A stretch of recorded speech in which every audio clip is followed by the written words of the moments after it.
So we are now moving towards features of microeconomics. In our 12th standard board textbook, they have given 8 features. हम भी वो 8 features पढ़ेंगे. Actually उससे भी और ज़्यादा features होते हैं microeconomics के. Certain areas I'll discuss with you, but that will be out of curriculum. So let us dive over features of microeconomics. Number 1, microeconomics studies छोटा सा individual economic unit. Very very important. So microeconomics is the study of behavior of small individual economic units. Tell me, microeconomics किसकी study है? It is study of small individual economic units. Like individual firm, मतलब कि एक particular organization, individual price, जैसे कि price of प्याज या price of बटाटा या price of watermelon. Individual household, कि एक हाउस होल्ड, लेट अस से एडी सर के हाउस होल्ड का इनकम कितना, एक्सपेंडिचर क्या है. इसके अलावा इंडिविजुअल लेबरर का वेजेस कितना है. इसके अलावा इंडिविजुअल फर्म का प्रॉफिट्स कितना है. इंडिविजुअल फर्म का सेल्स टर्नओवर कितना है. टोटल नंबर ऑफ वर्कर्स एक ऑर्गेनाइजेशन में कितने हैं. इंडिविजुअल पर्सन का यूटिलिटी मतलब सेटिस्फैक्शन कितना है. If I am thirsty and I drink water, तो ये पानी पीने का मुझे यूटिलिटी कितना है, राइट. तो ये सारी चीजें इंडिविजुअल इकोनॉमिक यूनिट कहलाती है. Point number 2, micro economics deals with determination of number 1 prices of goods and services and number 2 price of factor of production. इसको हम बोलते हैं प्राइस थियरी या pricing theory. So micro economics will help you to determine the price of number 1 goods and services मतलब की output and number 2 prices of factors of production मतलब की input. मैं यहाँ पे आपको लिख के भी देता हूँ, ठीक है. ये सब थोड़ा एक्स्ट्रा में लिख रहा हूँ, बट क्या यार इकोनॉमिक्स की बहुत ज्यादा नॉलेज है ना, तो खुजली होती है मुझे. ओके, सो टेल मी, क्या है prices of goods and services मतलब कि प्राइसेस ऑफ आउटपुट. इसको हम आउटपुट बोलते हैं. अगर कुछ गलत बोल रहा हूं तो बताओ मुझे, है ना. और जो फैक्टर्स ऑफ प्रोडक्शन होता है उसको हम क्या बोलते हैं, इनपुट. एक्चुअली क्या है, आपका टीचर थोड़ा लर्नड है, तो आप मेरी गलती वैसे नहीं पॉइंट आउट कर पाओगे क्योंकि सब सही सिखा रहा हूँ, बट देन अगेन मेरी आदत है बोलने की. सो टेल मी, आउटपुट और इनपुट ये दोनों का प्राइस डिटरमाइन करती है micro economics. Tell me again, input क्या होता है, फैक्टर्स ऑफ प्रोडक्शन, और आउटपुट क्या होता है मुझे बताना, गुड्स एंड सर्विसेज. अब थोड़ा सा डिटेल में देखेंगे, ये आउट ऑफ करिकुलम चला गया मैं अभी. ओके, सो प्रोडक्ट प्राइसिंग कैसे इकोनॉमिक्स हेल्प करता है, तो डॉक्टर एल्फ्रेड मार्शल ने इक्विलिब्रियम प्राइसिंग थ्योरी डिफाइन की है, जिसमें लॉ ऑफ डिमांड और लॉ ऑफ सप्लाई मतलब कि the forces of demand and the forces of supply interact with each other to determine equilibrium price. तो इस तरीके से हम प्राइस डिटरमाइन करते हैं. वैसी ओलिगोपॉली में, मोनोपॉली में, डिओपॉली में, मतलब वेरियस टाइप्स ऑफ मार्केट्स में कैसे प्राइस डिटरमाइन होता है, इसका एक पूरा चैप्टर ही हमें सीए फाउंडेशन करिकुलम में, right. So that is a subject matter of economics. Then everyone tell me what are the 4 factors of production. Number 1 L, number 2 L, number 3 C, and number 4 E. L L C E R W I P. तो everyone, land का rent होता है payment, labour का payment होता है wages, capital का payment होता है इंटरेस्ट, और एंटरप्रेन्योर मतलब एंटरप्राइज का पेमेंट होता है प्रॉफिट्स. तो these are the 4 factors of production, L L C E. और उसको कितना पे करना है, RWIP मतलब रेंट वेजेस इंटरेस्ट प्रॉफिट, ये माइक्रो इकोनॉमिक्स डिटरमाइन करके आपको देता है. And look at this diagram everyone. तो मुझे बताना, लैंड, लेबर, कैपिटल, एंटरप्राइज क्या है, दीज आर इनपुट सर. ये इनपुट सर आप डालते हो प्रोडक्शन के अंदर, और प्रोडक्शन करके आपको क्या बाहर आउटपुट मिलता है, आउटपुट. बोलो क्या आउटपुट मिलता है आपको, गुड्स एंड सर्विसेज. इवन जो मैं टीचिंग कर रहा हूं इसको भी इकोनॉमिक्स में प्रोडक्शन बोलते हैं. Is this absolutely okay everyone. Now tell me what is the meaning of input का प्राइस डिटरमाइन करना. इसको हम बोलते हैं, इनपुट के प्राइस डिटरमाइन करने को हम बोलते हैं फैक्टर प्राइसिंग, और आउटपुट का जो प्राइस आप डिटरमाइन करते हैं मतलब गुड्स एंड सर्विसेज का, उसको हम क्या बोलते हैं, बोलो प्रोडक्ट प्राइसिंग. प्रोडक्ट प्राइसिंग, ठीक है ना, एकदम इजी. चलो अब हम जा रहे हैं पॉइंट नंबर 3 में, पार्शियल इक्विलिब्रियम. तो ये पार्शियल इक्विलिब्रियम क्या है, पहले मैं आपको एक्सप्लेन कर देता हूं, फिर हम आगे डिटेल में जाते हैं. देखो माइक्रो इकोनॉमिक्स पार्शियल इक्विलिब्रियम और macro economics general equilibrium use करता है। पार्शियल इक्विलिब्रियम मतलब कि हम एक इंडिविजुअल इकोनॉमिक यूनिट को देखते हैं बाकी के वेरिएबल्स को कांस्टेंट रख के उसको इग्नोर करके, ठीक है। इकोनॉमिक्स में इतने सारे वेरिएबल्स होते हैं which affect each other and they are interrelated to each other. So you cannot study 20 variables affecting your demand at a particular time. तो जो क्वांटिटी डिमांडेड होती है वो प्राइस से कितनी अफेक्ट हो रही है, कीपिंग अदर फैक्टर्स कांस्टेंट, वो हम पढ़ते हैं इकोनॉमिक्स में। Students as we proceed further तो law of demand, law of supply, आपका ये जो पूरा अंडरस्टैंडिंग है कंप्लीट हो जाएगा। ओके, अभी देखो मैं आपको ये सिखाने जा रहा हूं कि बाबा पानी के अंदर तैरना कैसे होता है without even going into water. बस वर्बली बता रहा हूं, ऐसे करोगे तो तैरोगे, that is not right. When you actually go in water you will understand. Okay, so just wait for it. So equilibrium is the balance between two factors. Microeconomics analyses the deals with partial equilibrium, which analyzes the equilibrium position of an individual economic unit, that is individual consumer, individual firm, individual industry. It isolates individual unit from other forces. तो जो बाकी के forces और factor है हम उसको क्या करते हैं, ignore करते हैं, and we only study an individual unit and it studies its equilibrium independently. It is based on certain assumptions. तो एवरीवन ध्यान से सुनो, न्यूटन का एक लॉ है that if you push a particular object with a particular force it will go up to infinity, Ceteris Paribus, मतलब कि subject to gravity, subject to wind resistance. अगर gravity नहीं है और अगर wind resistance नहीं है और अगर आप एक्सेट्रा बाकी के फैक्टर्स नहीं है और अगर आप एक ऑब्जेक्ट को पुश करोगे तो वो ऑब्जेक्ट इंफिनिटी तक ट्रैवल करेगा। अब ये लॉ को प्रूव करने के लिए मुझे ग्रेविटी हटानी पड़ेगी, बट रियल लाइफ में हम ग्रेविटी हटा सकते हैं क्या? नहीं हटा सकते। वैसे इकोनॉमिक्स में we have to keep certain factors constant when you are studying the interrelationship between factor A and factor B. Okay, इसको हम बोलते हैं सेट्रस पैरिबस, मतलब कि other things remaining constant. Tell me what is ceteris paribus? Other things remaining constant. When you study law of demand, law of supply, law of DMU, that time you will appreciate ceteris paribus. Okay, so कुछ assumptions होते हैं economic laws के। Microeconomics begins with the fundamental assumptions, other things remaining constant. Very very very very important. ये सब लिख के ले रहे ना भाई, एक एक स्लाइड जो मैं आपको सिखा रहा हूँ you have to pause and you have to write down. 5 minute का लेक्चर आपके लिए 20 या 30 मिनट का लेक्चर होगा, because you are writing down everything. Please remember, अगर हम क्लास में होते ना तो इतना ही हमने आज के दिन पढ़ा होता। Okay, such as perfect competition.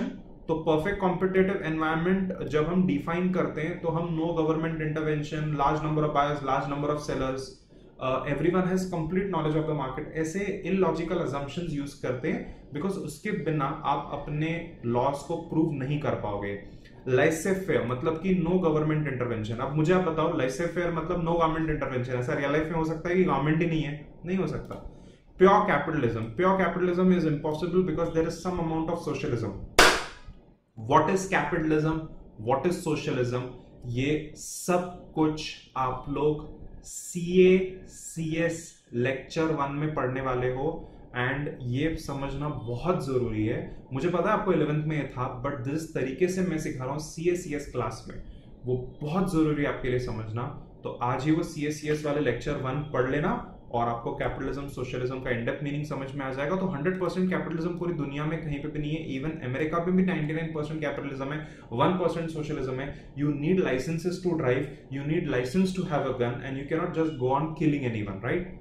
Full employment, everyone, full employment is impossible. या तो अंडर एम्प्लॉयमेंट होता है या अनएम्प्लॉयमेंट होता है, या तो फिर डिस्गाइज्ड अनएम्प्लॉयमेंट होता है। तो perfect situation impossible, everyone. These assumptions makes economic analysis simple. In fact, if you have to prove your hypothesis in economics, you need to follow ceteris paribus. कुछ चीजों को तो आपको इग्नोर करना पड़ेगा, कांस्टेंट रखना पड़ेगा। नाउ माइक्रो इकोनॉमिक्स में हम कौन सा अप्रोच यूज करते हैं मुझे बताना। We use slicing method. And students, this is point number 5। यहाँ पे गलती से मैंने 3 टाइप कर दिया है, this is 5। Okay, slicing method. So micro economics uses slicing method. मैंने मजाक में नीचे मैंगो की फोटो डाली, ऐसा सब एग्जाम में नहीं बनाना। ओके, ये मजाक वाली फोटो है। तो इमेजिन करो कि एक बहुत बड़ा मैंगो है, ये हो गया मैक्रो इको। मैंगो को आपने 3 स्लाइस में कट किया, उसमें से एक स्लाइस को आपने वापस और स्लाइस में कट किया और फिर छोटे छोटे छोटे स्लाइसेस में कट कर दिया so that you can eat one. That one slice is micro economics. Did you understand everyone? So what do we do in micro economics? हम पूरी जो होल इकोनॉमी होती है उसको स्प्लिट या डिवाइड करते हैं into small individual unit and then we study each unit separately in depth, in detail. For example, study of individual income out of national income. National income मतलब पूरे India में सब लोग की इनकम. अब उसमें हम स्लाइसिंग करेंगे और इनकम ऑफ महाराष्ट्र देखेंगे, फिर इनकम ऑफ महाराष्ट्र में स्लाइसिंग करेंगे, इनकम ऑफ पुणे मुंबई देखेंगे, उसको स्लाइस करेंगे, फिर इनकम ऑफ कोथरूड करवेनगर एरिया देखेंगे, एंड देन हम एक इंडिविजुअल पर्सन का इनकम देखेंगे, right? It studies example study of individual demand out of aggregate demand. तो पूरे भारत में लोग कितने वाटरमेलन खाते हैं, ये हो गया एग्रीगेट डिमांड मतलब टोटल डिमांड. महाराष्ट्र में कितने खाते हैं, तो ये हो गया माइक्रो इकोनॉमिक मतलब कि इंडिविजुअल डिमांड. उस महाराष्ट्र को भी आप कट कर सकते हो into Konkan region, Konkan region में थाने रीजन में अ पर्टिकुलर एरिया, और फिर एक पर्टिकुलर इंडिविजुअल हाउस होल्ड कितना वाटरमेलन खाता है, राइट? तो that is called slicing method. ये एक्स्ट्रा है, ये बुक्स में दिया नहीं है. In micro economics we use microscopic approach everyone.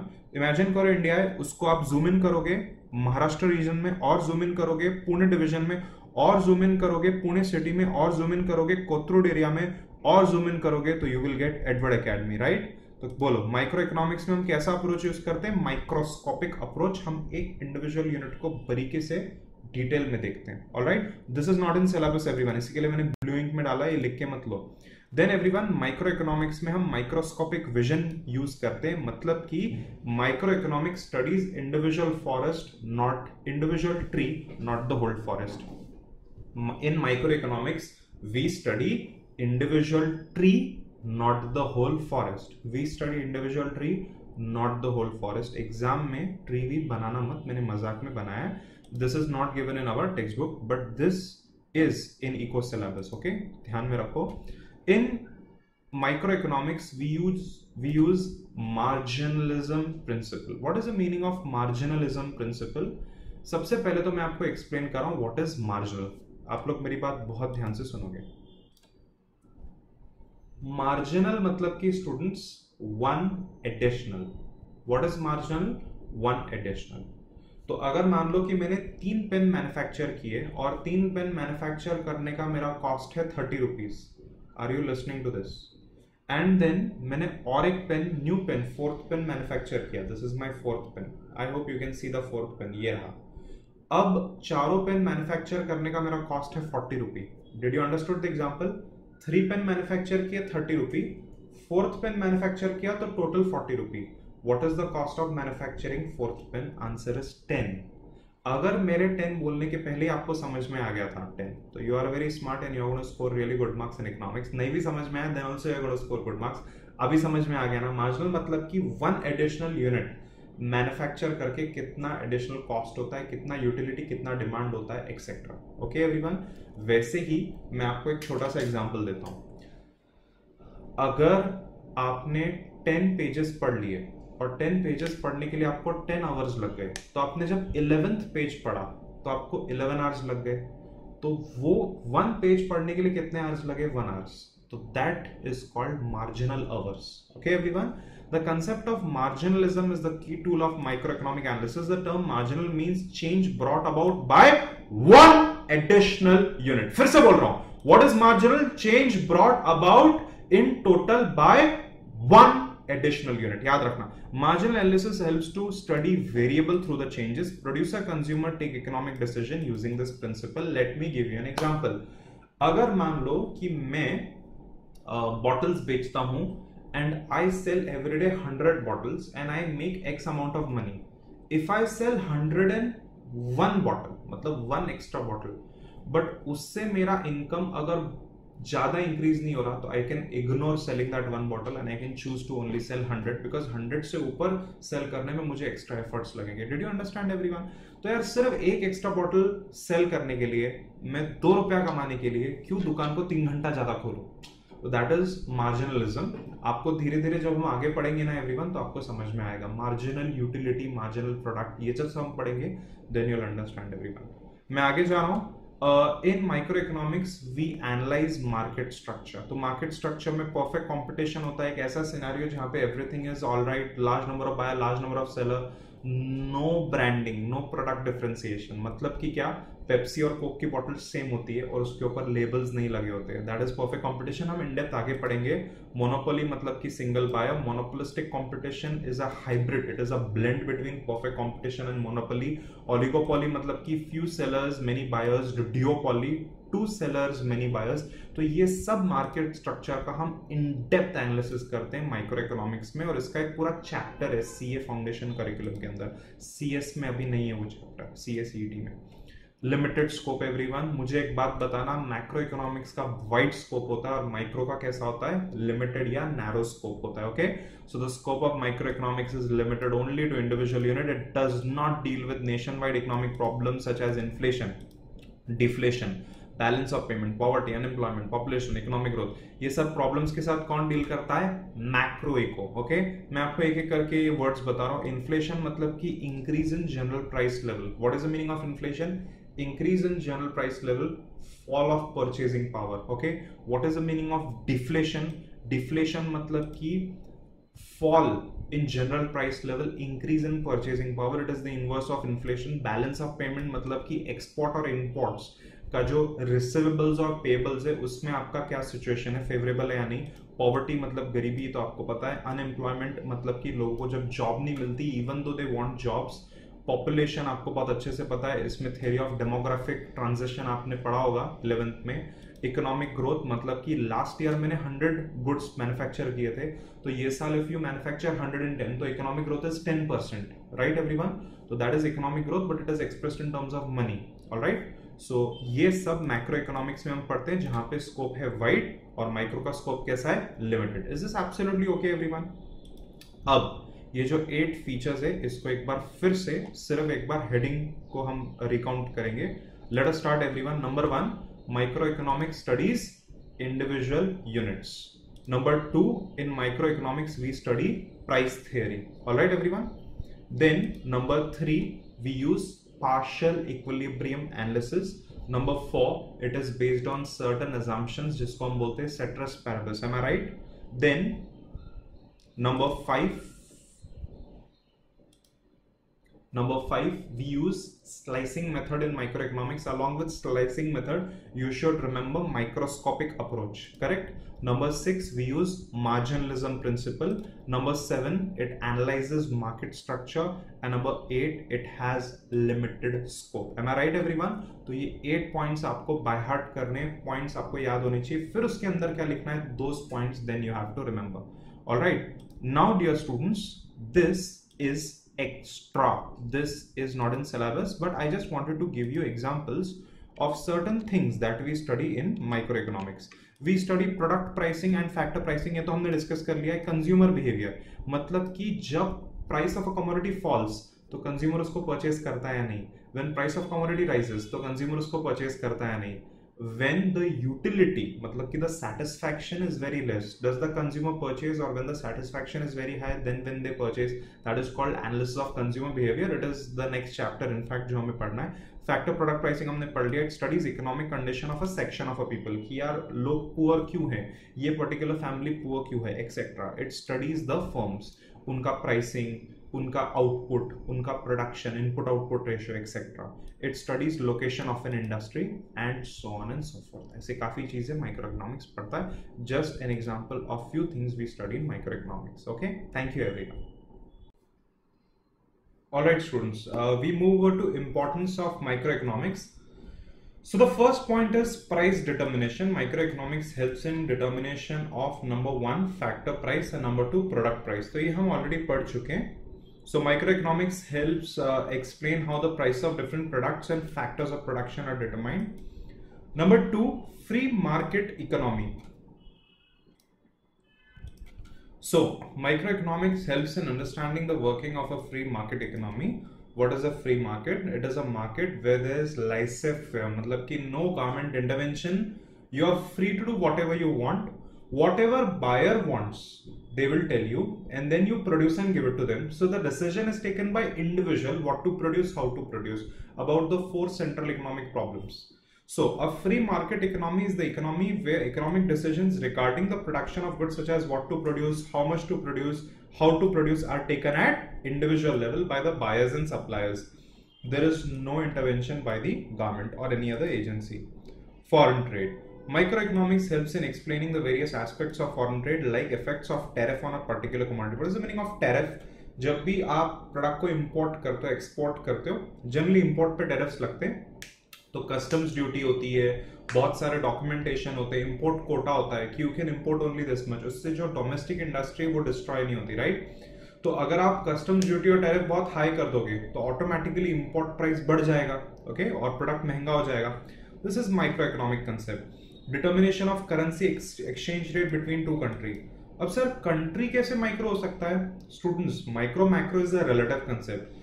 If you compare world 190 countries with India and China, two countries, so India, China are micro and the world is macro. Did you understand? So determination of currency exchange rate between two countries, let us say India and China, gains from international trade to a particular country. तो हमारा import expenditure और export earnings कितना है, तो ये देखना micro economic concept होता है. It helps in economic model building. तो स्टूडेंट्स, इकोनॉमिक्स आपको कुछ थियोरीज यूज करके, कुछ लॉज यूज करके इकोनॉमिक मॉडल्स बना के देता है.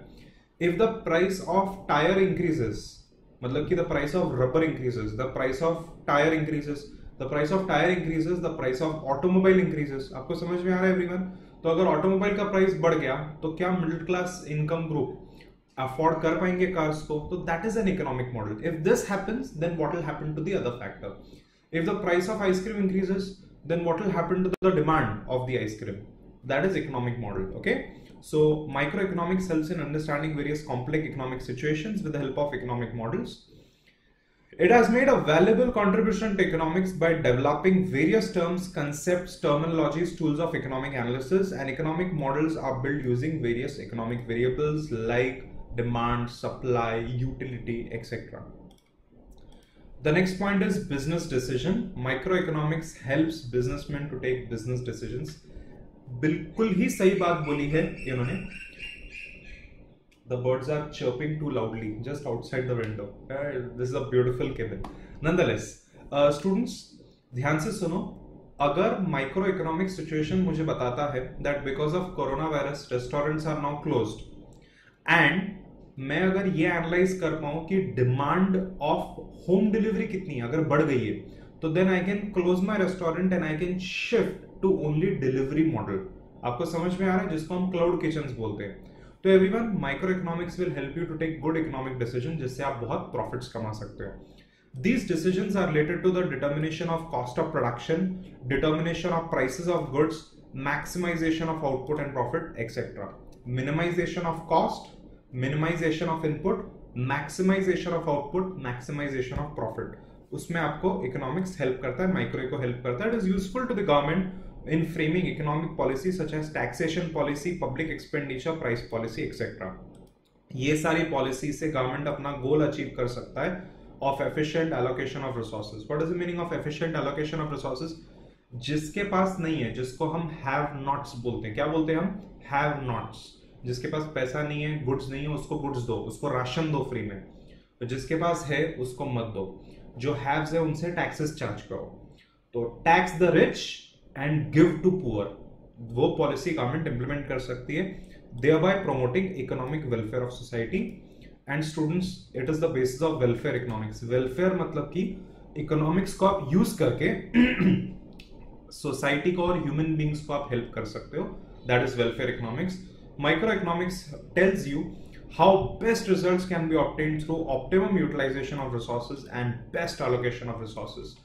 तो optimum utilization मतलब कि least resource यूज करके maximum output achieve करना. It also studies how tax affect social welfare.